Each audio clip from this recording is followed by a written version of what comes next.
আর ছাত্র যারা, তোমরা শিবির করতে হবে না। তোমরা যদি প্রত্যেকে দেশপ্রেমিক হয়ে যাও, তোমরা যদি প্রত্যেকে মাদক ছেড়ে দাও, তোমরা যদি প্রত্যেকে পড়াশোনা করো, তোমরা যদি প্রত্যেকে তোমাদের ধর্মের অনুকরণ মেনে চলো, তাহলে ছাত্র শিবির করা লাগবে না। আমার মনে আছে ঠিক আজ থেকে 20 বছর আগে আমি তোমাদের মতো A+ পেয়েছিলাম। ছাত্র শিবির আমাদের জন্য চমৎকার একটা আয়োজন করেছিল। শেখ সংবর্ধনা অনুষ্ঠানে ঢাকা বিশ্ববিদ্যালয় থেকে এক ভাই আসছিলেন। সে ভাইয়ের বক্তব্য শোনার পর আমি একটা প্রশ্ন করেছিলাম। আমি বলেছিলাম যে ভাইয়া, আমি ঢাকা বিশ্ববিদ্যালয়ে ভর্তি হতে চাই, আমি একটা অজরপাড়া গ্রামে পড়াশোনা করেছি। তিনি আমাকে বলেছে, তুমি ঢাকা বিশ্ববিদ্যালয়ে যদি ভর্তি হতে চাও, তাহলে তুমি যে প্রতিষ্ঠানে আছো সেই প্রতিষ্ঠানের পাশাপাশি তোমাকে আরেকটা প্রতিষ্ঠানে ভর্তি হইতে হবে। তা আমার একটা খটকা লাগলো, একটা প্রতিষ্ঠানে পড়ছি আবার আরেক প্রতিষ্ঠানে ভর্তি হইতে হবে, এটা কেমন কথা?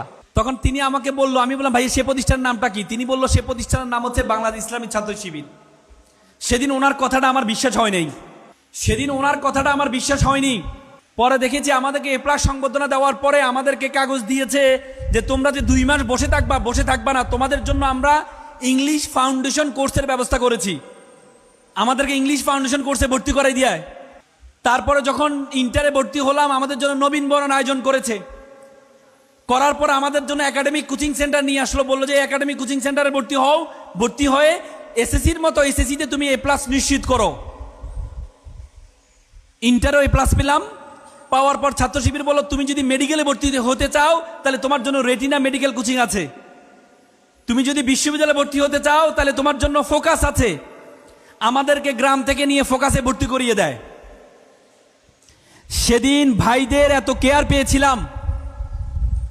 পরবর্তীতে সে 4 মাসের মাথায় ভর্তি পরীক্ষায় 123তম হয়েছিলাম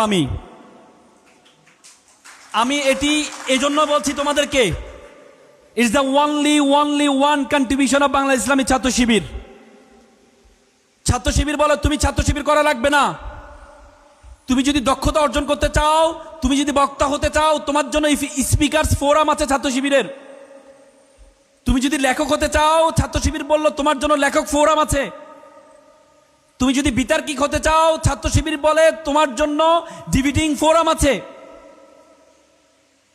তুমি যদি তথ্য প্রযুক্তি নির্ভরতা করতে চাও, ছাত্র শিবির বলে তোমার জন্য তথ্য প্রযুক্তি বিভাগ আছে।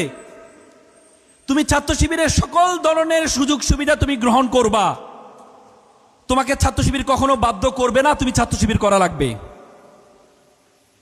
আজকে শিক্ষার্থী ভাই বোনের এখানে যারা আছো, তোমাদেরকে আমি উদাত্ত আহ্বান জানাবো।